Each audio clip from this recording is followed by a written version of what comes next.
A very quick one, my people. APC chieftain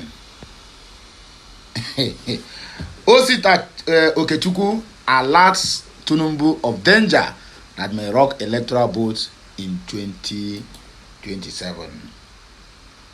TINUBU must be re-elected by the power of God. David Umahi. This one goes to my brothers in the churches, to my brothers who believe that everything is all about prayer and all about calling God. Even the people who are killing you are also calling God. Imagine David Umahi, who is killing the Eboyans, using Fulanis with Francis Nwifuru, is not calling God. That TINUBU must be re-elected by the power of God. And I also, I beg, God, by the power of God, in fact, I don't even know the kind of simplest explanation I'm going to give to this message. The first headline I read and the second headline I read, what do you notice? Use your number 6. Not when I talk now, I say I talk too much. What do you notice? They will always use IGBOS against their own people. Knowing fully well that Peter Obi is coming. And knowing fully well that, anyway, when I talk now, they say, oh, you are preaching for one Nigeria. But I just want you to notice one thing. That we, the IGBOS, have been made to become a servant in a place where we're supposed to be the Oga.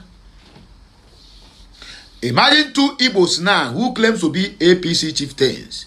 One said that TINUBU is the Latin TINUBU, and when it's a Latin TINUBU, when we go deep inside that message now, you find out that if he mentioned everything, he didn't call his own brother Peter Obi or another Igbo man in that his statement. That statement will never be completed. Then this one now come out and tell us that TINUBU is going to be re-elected. He said must be re-elected by the power of God. People where they go church, how far? The killers are calling power of God. I beg, which God are they calling? Why can't he say that TINUBU must be re-elected by the power of Ogu, or by the power of Ayilara, or by the power of Amadi Oha, or by the power of Ndichie? Let me see if he can ever sleep and wake up. Because even Ndichie in the grave are very angry about this government and their killing method. Look at Dave Umahi killing his own people, calling God. Because the God they are calling is white man God. They dare not call our local gods onto this kind of nonsense. They will see it hot with them. TINUBU is a Yoruba man. Let him come out and say TINUBU must be re-elected by the power of Ogu. If Ogu no rise against Dave Umahi and kill him and his entire family in one night, let me know. Make I know what in cause him. Ndara. Igbos always at the forefront. Igbos are being used to do the dirty works. Igbos are now the stepping stone. I'm ashamed of my fellow Igbo brothers and sisters who have sold their small tickly heart, because what they have is just tickly heart. Any small thing, boom, that is the 6 feet, to the devil, or rather to those whom they claim that they are their Oga, because devil is also a human being. If you see who they call devil and they present TINUBU, maybe you can even choose that devil better than TINUBU, because the kind of killing that is going on in this administration, it is alarming and it is overwhelming. Another headline. Anambra government to arraign, what do they call them? Detain the native doctors in court. What are they going there to arraign them for? What? That they are a native doctor, they are doing okite. Is okite in Nigerian constitution? The answer is 0. Anything about traditional, are they paying a court? Which court is going to judge this matter? Soludo is gradually turning Anambra State into something else. All in the name of you want to be re-elected. I didn't say it is good to practice whatever all this nonsense they are doing, killing people, using all manner of things, all in the name of looking for money. I'm not against it. If you are a real traditionalist, then to lose those who are supposed to stay away from you. TINUBU and federal government must apologize. Ohaneze reacts after IBB revealed 1966 coup was not an Igbo coup. IBB's book is filled with allegations against dead men and women. Chidi Odinkalo. Anyway, my people, I beg you, let us go straight to the reason why we're here this morning. Good morning, good afternoon, and good evening once again. Don't forget, I, Ukulora, is here to give you the peace of my mind, and also to give you the important information that I found on the net this morning. Today happens to be the 24th day in the month of February and in the year of 2025. And today is Monday. It shall be well with all of us in this new week. If you believe it, can I hear a louder amen at the comment section? Like, share, comment, and keep subscribing if you never subscribed. The Minister of Works, Dave Umahi, has expressed strong confidence that BOLA TINUBU will complete 2 terms in office, securing the election in 2027. Speaking during a stakeholders meeting on the Lagos-Calabar Coastal Highway Phase 1 at Eko Hotel, Lagos, Umahi asserted that TINUBU's second term is assured through divine intervention. A man that has the courage to do what was dreamed 45 years back is the only man that will have the courage to finish it. I say we must vote for him in 2027. The president must be re-elected by the power of God. You said, look at how they are contradicting themselves. I said we must vote him in 2027, and also said the president must. This one, we must vote him, and president must be re-elected by the power of God. Those in support say hi, Umahi added. Can you imagine this rubbish? We must vote him, and also he must be re-elected by power of God. So let us, how can you be vote somebody and also voted the person and re-elected the person by the power of God?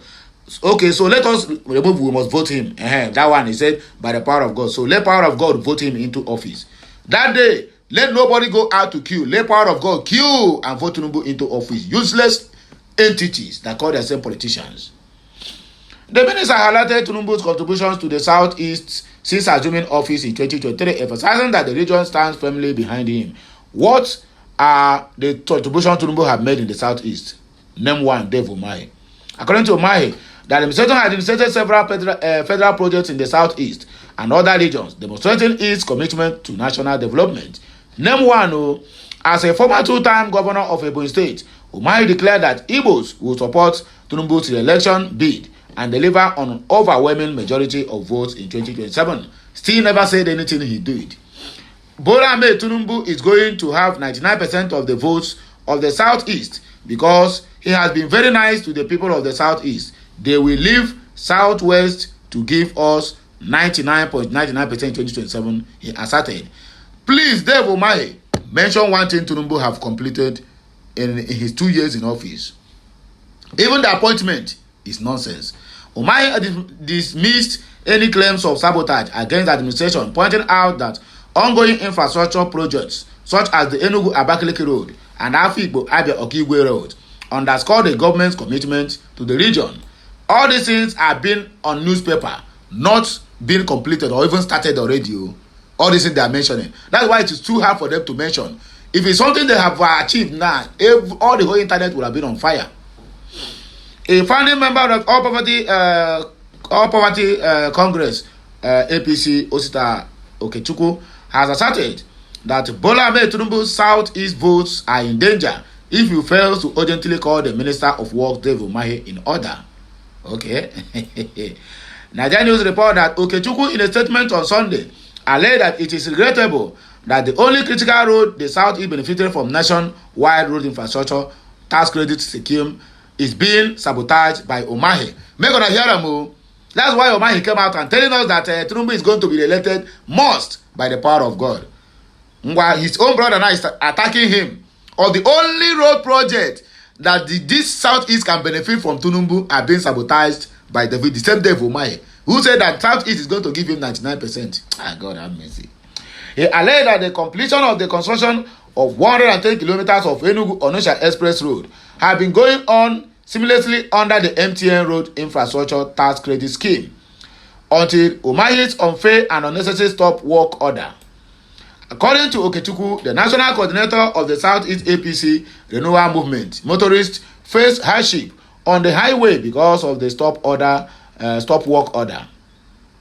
He also claimed there have been numerous heart-rendering ghastly motor accidents, one of which was the avoidable oil tanker tragedy that claimed many lives penultimate week few kilometers to Enugu, including a whole family coming back from South Africa. Oh my goodness. The APC chieftain urged BOLA TINUBU to conduct a thorough investigation to confirm or refute their investigation that the slowdown of work on the road is hampering diligent mobilization of voters for the president in the southeast as the 2027 presidential election approaches. He said, indeed, some of our political opponents are insinuating that Umahi is playing President TINUBU's script, which I know is a big blatant lie. The traducers cite instances when Umahi had not only issued a stop order work, albeit have altered the scope of work by deleting the 9-mile flyover, solar light included for security reasons, and a host of uncountable bottlenecks. Before God and man, one cannot fathom the main reason behind our brothers' infractions on this RITCS project, carefully designed to avoid cumbersome budget cycle. Mr. President, kindly intervene to stop this unholy assault on the integrity of Igbo, their stereotype, emotional vortex unnecessarily being raised, and their economic development.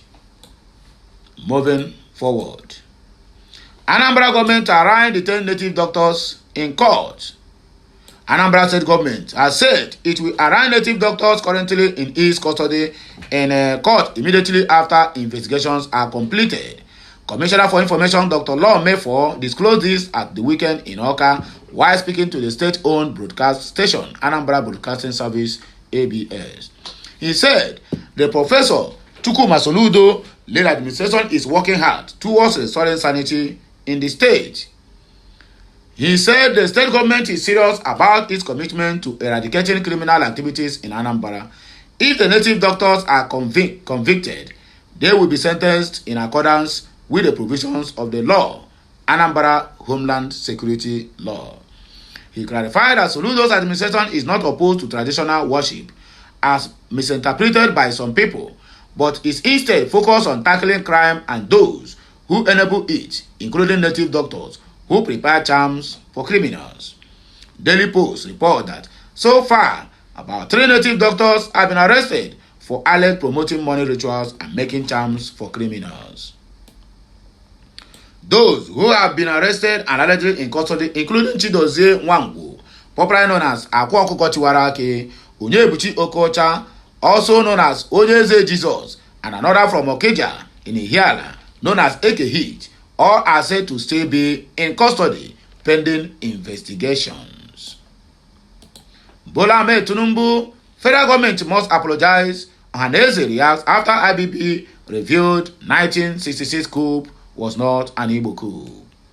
The Ape Social Cultural Organization, Ohaneze Ndi Igbo, has called for a stop to all forms of entrenched vindictiveness, cruelty, and deep-seated animosities towards Igbos in Nigeria, following the revelation by former military leader General Ibrahim Badamasi Babangida, retired, that the January 1966 coup was not an Igbo coup as had been propagated.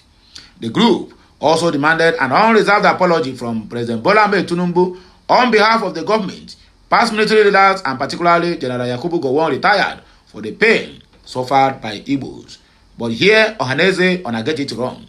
If you want to push the narrative, push it to Gowon. He is still alive. So Tinubu cannot apologize on behalf of somebody that is still alive. Let Gowon come out with its own mouth and say he is sorry for all the atrocities and all the propaganda and lies that they have concocted against an entire nation, Igbo race. The Ohaneze, in a statement on Sunday by Deputy President General Mazi Okechukwu Isiguzoro, said it is time to put a stop to the narrative that Igbos are anti-Nigeria progress. Isiguzoro maintained that the erroneous promotions of the 1966 coup is an Igbo coup, has brought about catastrophic consequences, hatred and ethnic targeting against the Igbos in Nigeria. The Ohaneze therefore commended IBB for his bold and historic assertion that the January 1966 coup d'etat was unequivocally not an Igbo coup. Nigeria News reports the Ohaneze position was made known after IBB disclosed that it was an Igbo officer, Major John Obienu, who crushed the 1966 military coup. General Babangida disclosed this on page 39 of his book, A Journey in Service. He stated that the ethnic coloration given to the coup as Igbo filtered in as a result of the killing of the then Sardona of Sokoto, Sir Ahmed Bello, and his wife, Hafe Satu. Based on Babangida's submission, the Ohanese has now demanded an apology to the Igbo nation by President Bola TINUBU and Nigeria as a country for the long years of trauma suffered by the region and its people. The group submitted that an apology from Bola TINUBU will give an opportunity for reconciliation and a united Nigeria. A lie and a lie and a lie. This courageous acknowledgement stands as a crucial milestone in altering the narrative that has been unjustly painted the Igbo people as antagonists within the broader scope of Nigeria's tumultuous political landscape. It signals a political cassation of the entrenched vindictiveness, cruelty, and deep-seated animosity directed toward the Igbo nation over the past decades. It didn't start today. In conclusion, in an idle society, the application of General Babangida's confession will prompt accountability among those who endorsed the odious actions against the Igbo. However, embodying the spirit of forgiveness that defines our identity, the Igbo people have extended our pardon to General Ibrahim Badamasi Babangida and others for the grievous sins committed against our community during the Biafra War spanning from 1966 to 1970. Okechukwu Guzoro Chineke Bogoko, because all these things you are saying is by your own, not the Igbos. Not the Igbos. So stop using the Igbos. We earnestly call upon Bola Ahmed Tinubu to embrace this opportune moment for genuine reconciliation and restorative justice, thereby laying the foundation for a united and harmonious Nigeria, where the scares of the past give way to brighter future for all citizens. IBB's books is filled with allegations against death, according to Chidi Odinkalo. Former chairman of the Nigerian Human Rights Commission, Chidi Odinkalo, has accused the former military head of state, General Ibrahim Badamasi Babangida, retired, of telling lies against dead men and women in his autobiography, A Journey in Service. Nigerians report that IBB's regime is controversially remembered for the annulment of the June 12, 1993 presidential election won by Chief MKO Abiola and many other controversial, such as the 1986 Pase bomb assassination of investigative journalist Delegiwa, who had been reporting on corruption and human rights violations. IBB's regimes also witnessed multiple alleged coup attempts resulting in executions and imprisonment of military officers. In the autobiography launched on Thursday in Abuja, IBB admitted that Abiola won the June 12, 1993 election, but blamed his late colleagues, General Sani Abacha, for the annulment of the elections. Reacting to the content of the book, Odinkalo, instead of Ex-Post, claimed that Babangida deliberately waited until all the people he accused died before launching the book. So that means he had wrote the book long ago. Describing IBB as the Grand Commander of the Order of Cowardice, Odinkalo said that the former military president portrayed himself in the book as a victim of dead men and women.